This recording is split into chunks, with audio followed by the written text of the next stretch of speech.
Hi! Hello! నమస్తే. Welcome to auto wala updates. ఇప్పుడే 'Bujji and Bhairava' animated సీరీస్‌ని రిలీజ్ చేశారు కదా! అదైతే చూడడం జరిగిందండి. సో, 27థ్ జూన్ ఎప్పుడెప్పుడు వస్తుందా? 'కల్కి 2898 ఏడీ' మూవీని ఎప్పుడెప్పుడు చూద్దామా అని 'ప్రభాస్' ఫ్యాన్స్ అయితే చాలా ఈగర్‌గా వెయిట్ చేస్తున్నారు.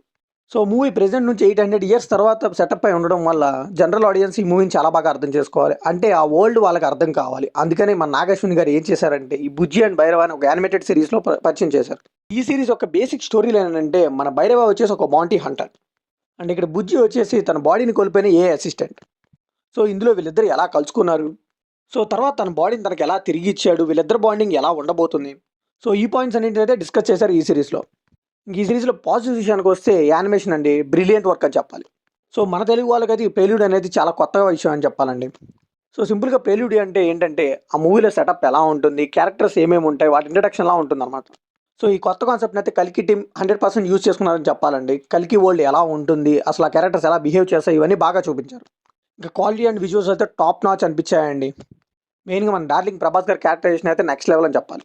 సో, డైరెక్ట్‌గా 'ప్రభాస్' గారిని స్క్రీన్ మీద చూడకపోయినా గానీ, బుజ్జితో వచ్చే కాన్వర్జేషన్స్‌లో మాత్రం తన స్టైల్ ఆఫ్ హ్యూమర్‌తో చాలా బాగా పండించారు కామెడీని. సో, దీన్ని బట్టి నాకేం అర్థమైందంటే మూవీలో కూడా నాన్ స్టాప్ కామెడీ ఉండబోతుంది. ఆ ఎంటర్‌టైన్‌మెంట్ కూడా జనరేట్ అవుతుంది వాళ్ళిద్దరి మధ్య ఉన్న డైలాగ్స్ వల్లనే. ఇంక ఈ సీరీస్‌లో అయితే ఒక్క మీమ్‌ని కూడా వదలలేదండి. అన్ని మీమ్స్ వాడేశారు. ఎస్పెషల్లీ బ్రహ్మానందం గారు అండ్ కీర్తి సురేష్ మధ్య వచ్చే డైలాగ్స్ అన్ని మీమ్స్ మీదే ఉంటాయి. సో, బాగా ఇన్‌స్టాగ్రామ్ ఇవి చూసే వాళ్ళకైతే ఈ సీరీస్ చాలా బాగా కనెక్ట్ అవుతుంది. సీరీస్ డ్యూరేషన్ 30 మినిట్స్ అయినా గానీ ఆ వరల్డ్‌కి, ఆ క్యారెక్టర్స్‌కి మనమైతే చాలా బాగా కనెక్ట్ అయిపోతామండి. ఎవ్వరికైనా ఈజీగా అర్థమయ్యేలాగా తీసుకెళ్లారు 'కల్కి' టీమ్ అయితే. ఇంకా బీజీఎం కూడా 'బిజ్జు' గేమ్స్‌లో యూజ్ చేశారు కానీ ఎక్కడ కూడా రిపిటేటివ్ ఫీలింగ్ అయితే కలగలేదండి. అలా బాగా మేనేజ్ చేసుకుంటూ తీసుకొచ్చారు.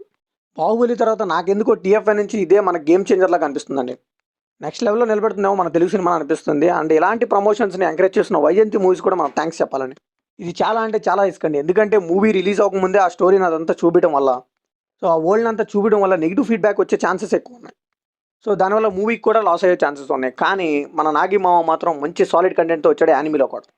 సో, నాకైతే ఓవరాల్‌గా ఈ సీరీస్ చూసాకైతే పిచ్చి పిచ్చిగా నచ్చేసిందండి. మరి మీకెలా అనిపించిందో కామెంట్‌లో షేర్ చేసుకోండి. లైక్ చేయండి, షేర్ చేయండి. వెళ్ళే ముందు సబ్స్క్రైబ్ చేసుకోండి.